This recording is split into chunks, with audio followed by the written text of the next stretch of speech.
And so the next slide, and again, if you're not looking, again, just has one sentence on it. Well, I'll take that back. Yeah, okay, it does. Okay, this one says using data to complement and validate the dialogue. And again, Best Buy, and Ericka's going to talk in a minute, but they've been an inspiration for me because we tried to do some similar things where we don't just have one place to go to find out what's on employees' minds. Frankly, that just doesn't give anything to bounce information against, and also sometimes leaders will tend to just want to zone these sources out.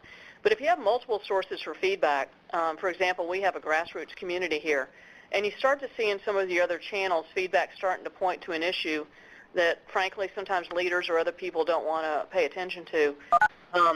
Use the other, if you can, have multiple data points, and then you can bounce them against each other or test them against each other, or even go out in person, which I do often, and validate with our grassroots leaders, is this a real issue or is it just isolated to a single area? So even if we get great dialogue or we have great feedback channels, I think it's good to have multiple ones so that you can really test them against each other. So, it's hard to get sometimes good quantitative data. Even the pollstring poll that we use as a quick question, we know is qualitative, so we have to be careful not to position it as quantitative. But if you put these things up next to each other and you start to see some real trends, then even the most metrics-driven business leaders, I think, will still listen.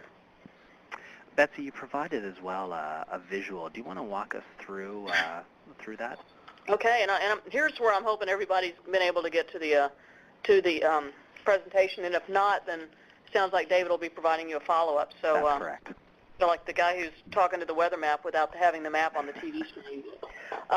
What I did, and in fact I did this with Stephen at our IABC conference, is I wanted to kind of show on one view some of the pollstream products that we have in place and how, in some cases, we tie them all together.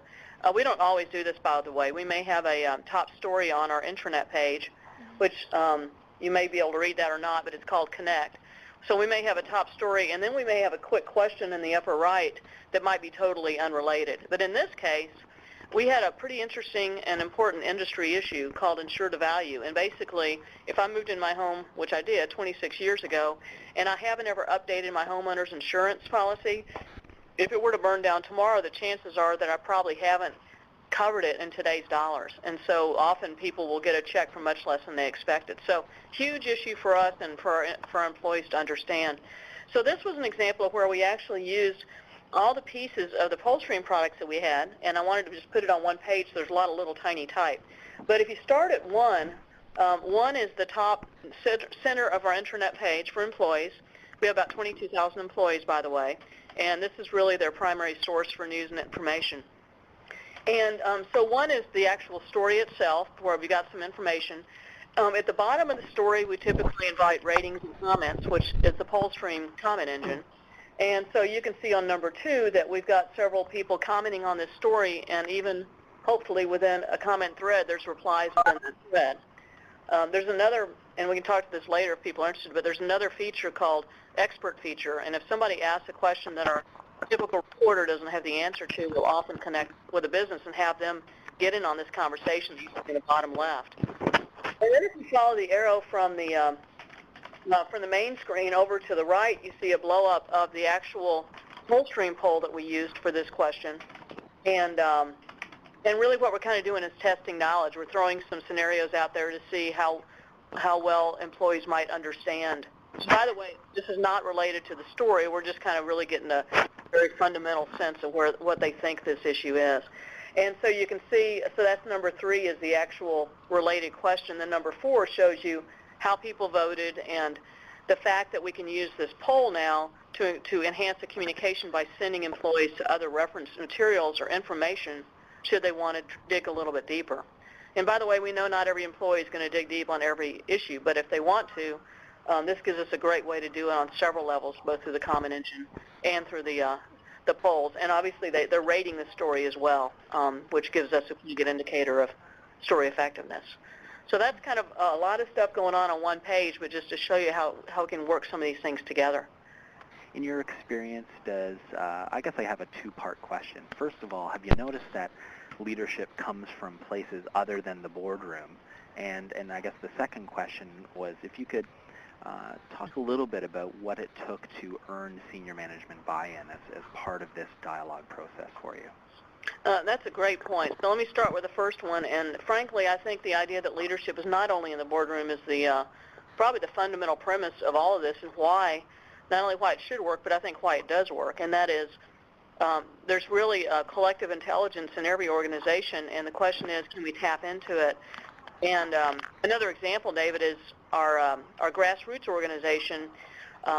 It's led by about 45 actual managers of the organization. However, we have about 600 members of this grassroots group that are frontline employees, but they are truly peer opinion leaders. So that's been an organization in place, but as you stand up these, we kind of laugh because we know who all the usual suspects are that go in and comment on all of our stories now.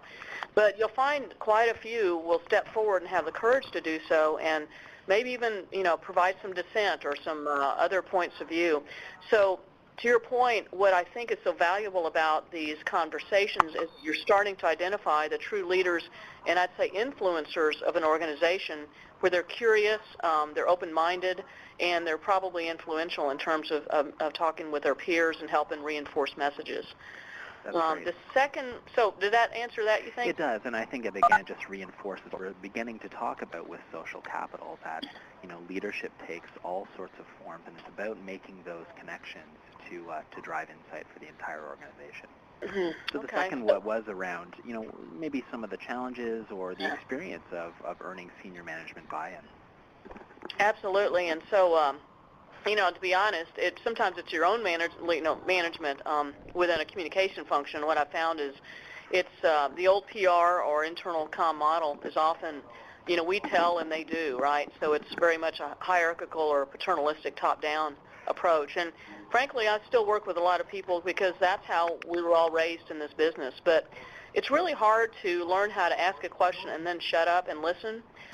For a lot of people, including leaders, but also communicators. So I'd say that really, not like any, but we found that obviously our HR partnerships and our legal partnerships are critical in giving them a sense of,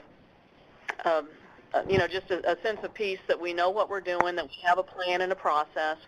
Right now we're standing up some other community type groups, and we have a toolbox of moderation guidelines and rules of the road and roles and responsibilities. So if you can speak in process terms or speak in metrics terms or speak in dollar terms, speak in your audiences or your senior leadership's vocabulary, and also speak in terms of what the benefits are in terms of engaging employees.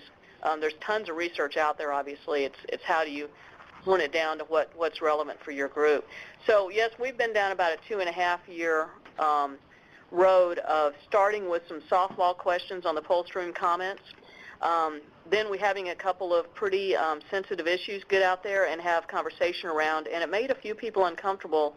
But when they saw that our employees, almost to a person, are out there to really engage and improve on the community, not to work against it, after a few instances of seeing how professionally everybody acted, their barriers went down quite a bit. But we still keep a constant conversation with these folks, and I think they're seeing in other businesses as well that it's not the end of the world as some people thought it would be.